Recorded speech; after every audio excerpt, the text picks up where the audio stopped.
찬송가 476장을 함께 찬양하겠습니다.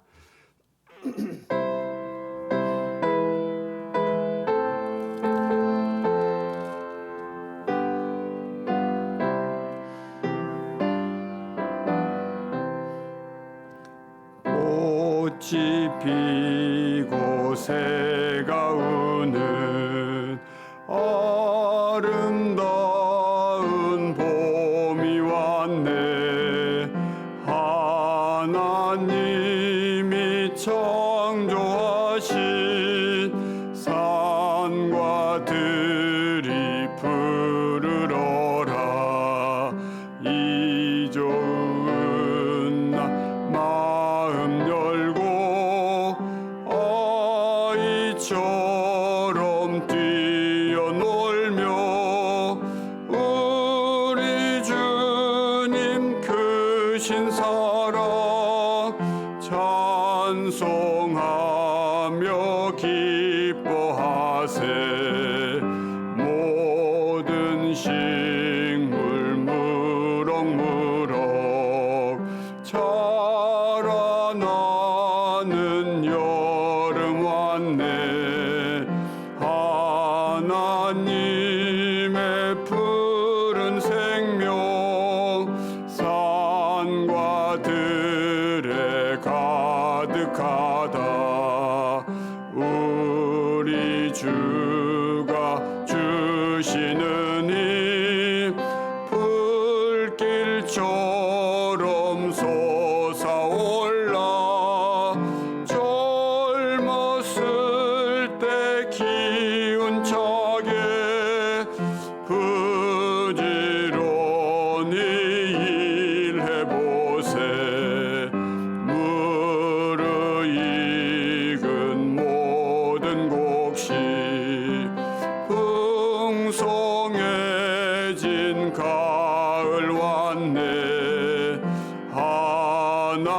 하나님이 주신 열매 집집마다 가득하다.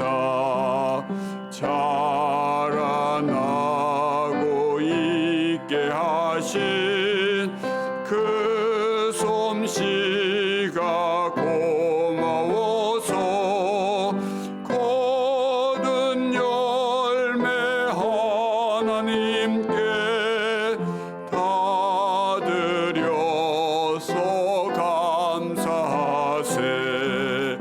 산과 들에 있는 덮여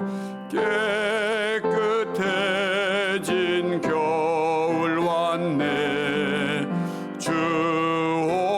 주홍같이 붉은 죄도 있는 같이 삼았네.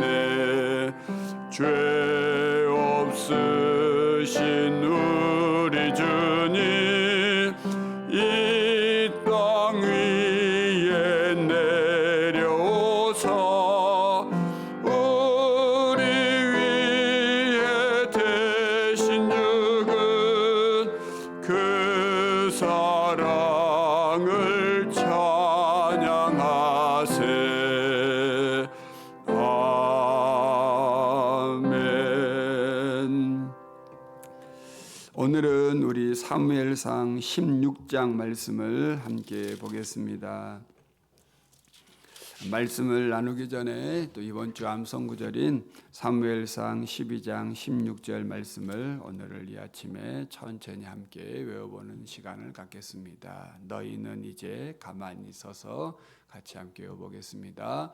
너희는 이제 가만히 서서 여호와께서 너희 목전에서 행하시는 이 큰 일을 보라. 사무엘상 12장 16절 말씀. 아멘. 우리 오늘 사무엘상 16장 말씀을 한 절씩 교독하고 마지막 절은 다 같이 한 목소리로 합독하여 읽겠습니다. 여호와께서 사무엘에게 이르시되 내가 이미 사울을 버려 이스라엘 왕이 되지 못하게 하였거늘 내가 그를 위하여 언제까지 슬퍼하겠느냐?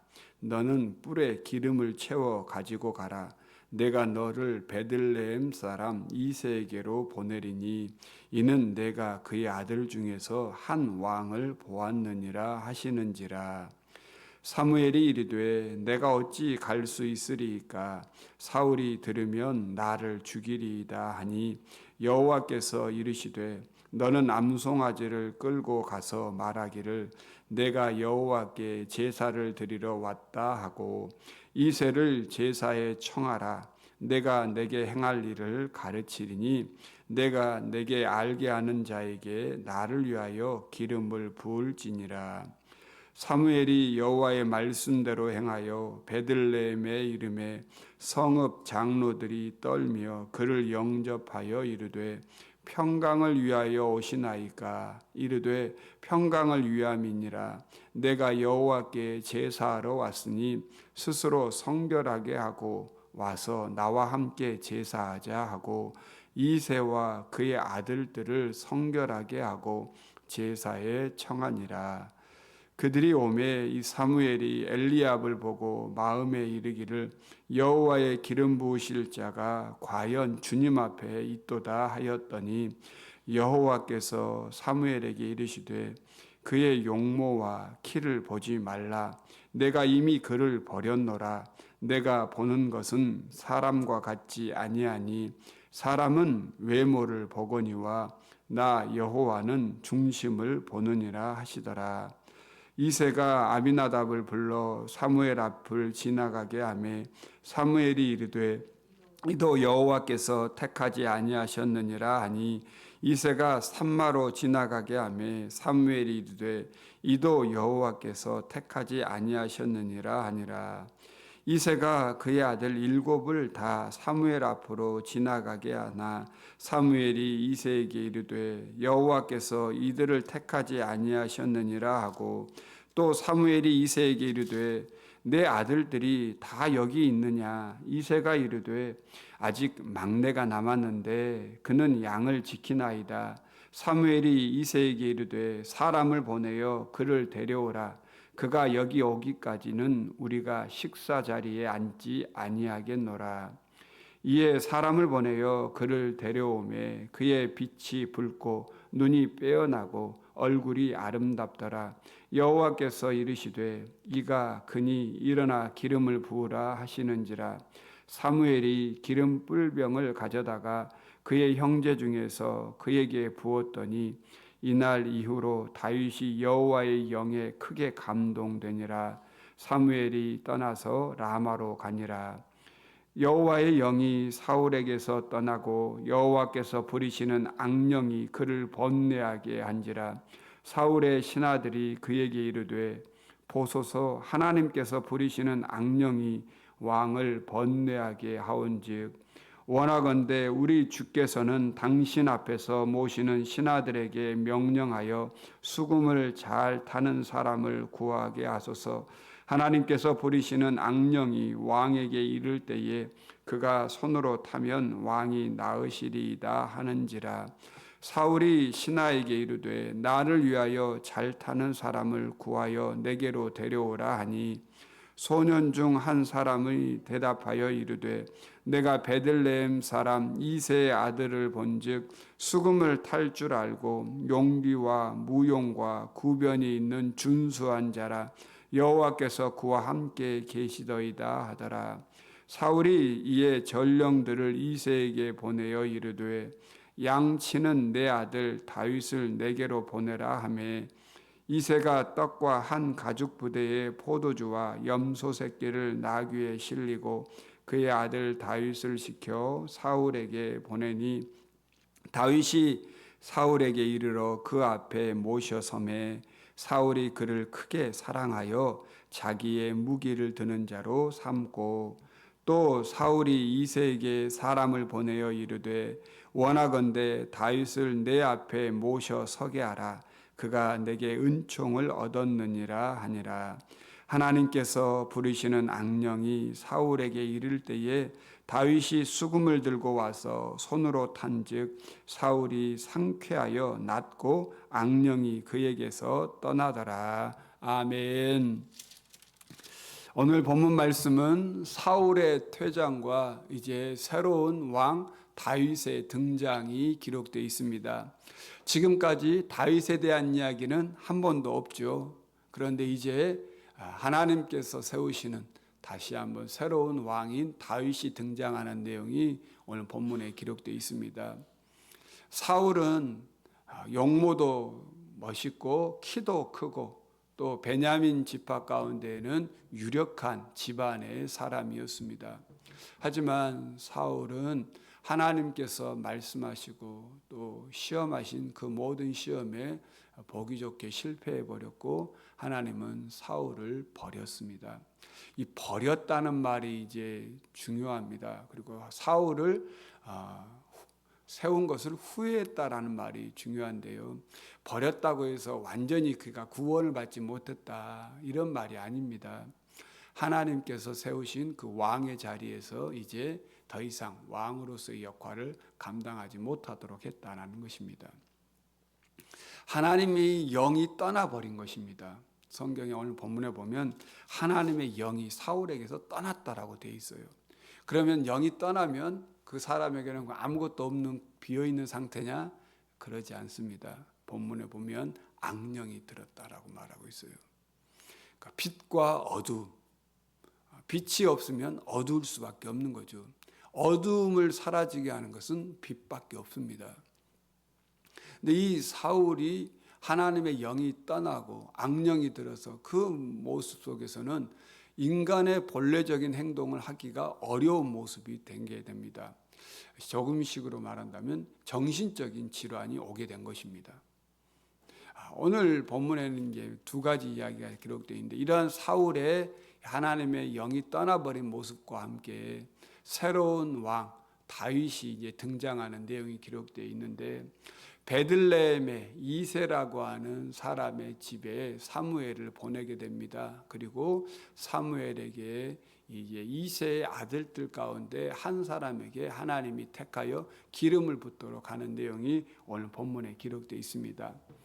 베들레헴 사무엘상 앞에 성경이 뭐냐면 룻기이죠. 룻기는 바로 이 베들레헴의 이야기 아닙니까? 그런데 이 베들레헴의 이새 바로 룻의 후손인 손자인 이새가 이제 등장하게 됩니다. 그런데 이새에게는 자식들이 많았던 것 같아요. 오늘 본문에 보니까 8명의 자식이 있었던 것 같습니다. 첫 번째 아들이 엘리압입니다. 이 엘리압은 누가 봐도 야 진짜 멋지게 생겼다라고 할 만큼 준수한 사람이었던 것 같아요. 또 두 번째 아들인 여기 본문에 보니까 아비나답을 보는데 아비나답도 마찬가지로 멋있게 생긴 것 같습니다. 그런데 이제 이러한 엘리압, 아비나답, 또 셋째 아들인 삼마 이렇게 아들들이 쭉 기어가는데 사무엘이 봐도 야, 이 사람은 진짜 멋있다라고 할 만큼 멋졌던 것 같아요.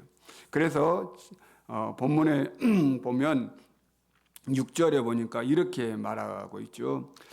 그들이 오매 사무엘이 첫째 아들인 이새의 첫째 아들인 엘리압을 보고 마음에 이르기를 여호와의 기름 부으실 자가 과연 주님 앞에 있도다. 그러니까 잘 생긴 거죠. 키도 크고 또 힘도 좋아 보이고 뭐 이렇게 멋지게 생긴 거죠. 누가 봐도 저가 하나님이 택한 사람이다 이렇게 생각할 만큼 멋있었다는 것입니다. 그런데 오늘 본문에 이제 중요한 말씀이 있습니다. 바로 7절입니다. 우리 7절 말씀을 같이 한번 읽어보겠습니다. 여호와께서 사무엘에게 이르시되 그의 용모와 키를 보지 말라.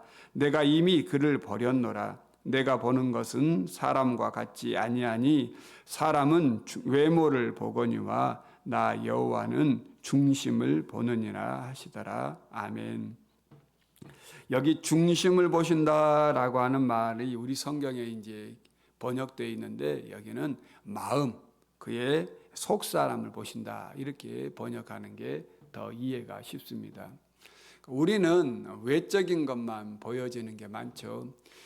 그런 것이 꼭 나쁘지는 않습니다.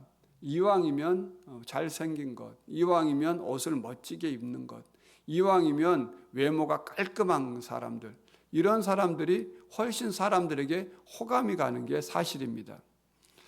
제가 이제 몇몇 사람들을 좀 이렇게 만나보면서 진짜 이 사람들은 사람을 대하는 게 다르구나라고 하는 것을 느꼈던 사람들 가운데 누가 있냐면 영업사원 가운데 자동차를 세일즈하는, 자동차를 판매하는 사람들이었습니다.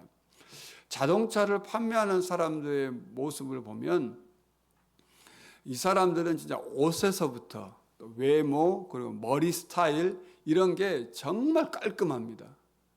진짜 겨울에도 지금 그 사람들은 뭐 정장을 입는 것은 기본일 것뿐만 아니라 뭐 정말 모습들이 트트러짐이 없는 모습 같다는 것을 보게 됩니다. 정말 멋진 사람들 같아요. 세일즈하는 사람들. 근데 이런 사람들 보면 호감이 끌리는 거예요. 저 사람이 말이 뭘 해도 믿을 수 있을 것 같아요. 사람은 그래서 외모가 중요해요. 외적인 게 중요하죠. 근데 오늘 하나님은 뭐라고 말하냐면 하나님은 그 가운데 마음의 중심을 보신다라고 이야기하고 있습니다. 이건 우리에게도 중요한 말을 하고 있는 것입니다. 외적인 게 나쁘다는 게 아닙니다. 외모를 잘 꾸미고 또 자신의 몸을 단장하게 하는 것이 나쁜 것이 아닙니다. 그런데 중요한 것은 그 외모의 너머에 있는 그 중심이 더 중요하다는 것을 우리에게 보여주고 있는 것입니다. 하나님이 우리를 선택하실 때, 하나님이 우리를 보실 때, 하나님께서 우리를 쓰시려고 하실 때 어떤 사람을 쓰시려고 할까? 외모가 좋은 사람, 멋진 사람, 자기 관리를 잘하는 사람, 이런 모든 것도 있지만 그 마음을 보신다는 것입니다. 이게 중요합니다. 엘리압, 아비나답, 삼마, 이세의 이 아들들은 정말 부족함이 없는 자식들이었습니다. 그런데 하나님은 그들이 하나님의 기름 부음을 받을 자가 아니라는 것입니다. 오직 하나님의 기름 부음 받은 자는 이세의 가장 막내 아들이었던 다윗이었습니다. 다윗을 이렇게 이야기하고 있습니다. 오늘 12절을 한번 보시면 이에 사람을 보내어 그를 데려오매 그의 빛이 붉고 눈이 빼어나고 얼굴이 아름답더라. 빛이 붉고 눈이 빼어나고 얼굴이 아름답더라 라고 하는 게 지금 다윗에 대한 표현입니다. 하나님께서 맞는 사람, 외모가 아닌 중심을 보는 사람이라고 이야기하고 있습니다. 그런데 이제 더 중요한 말이 있어요. 하나님께 기름을 부었을 때 그 사람에게 나타난 변화가 있습니다. 그게 뭘까요? 바로 성령이 그에게 임하게 된 것입니다. 13절 말씀을 같이 한번 읽어보겠습니다. 사무엘이 기름 뿔병을 가져다가 그의 형제 중에서 그에게 부었더니 이날 이후로 다윗이 여호와의 영에 크게 감동되니라.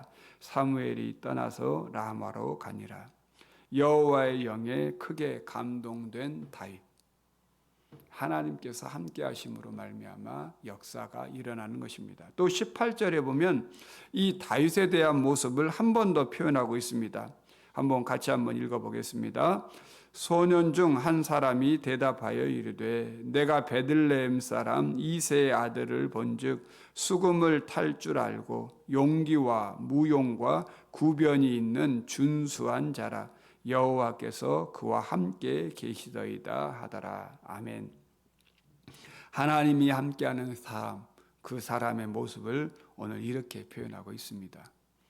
그런데 반면에 오늘 14절에 보면 하나님이 함께하신 영이 함께한 다윗의 반대로 사울의 모습은 14절에 여호와의 영이 사울에게서 떠나 여호와께서 부리시는 악령이 그를 번뇌하게 했다. 이렇게 표현하고 있습니다. 어떤 사람이 되고 싶습니까? 어떤 사람이 되기를 사모하십니까?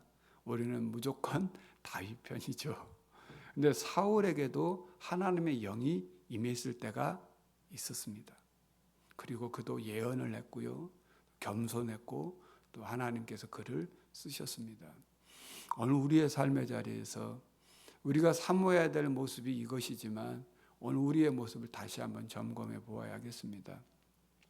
말씀 앞에서 순종하는 신앙, 그리고 하나님을 의지하는 이 믿음, 그리고 하나님을 사랑하는 그 모습, 바로 그것이 오늘 우리에게 있어야겠습니다. 주 예수보다 귀한 것은, 귀한 분은 없네.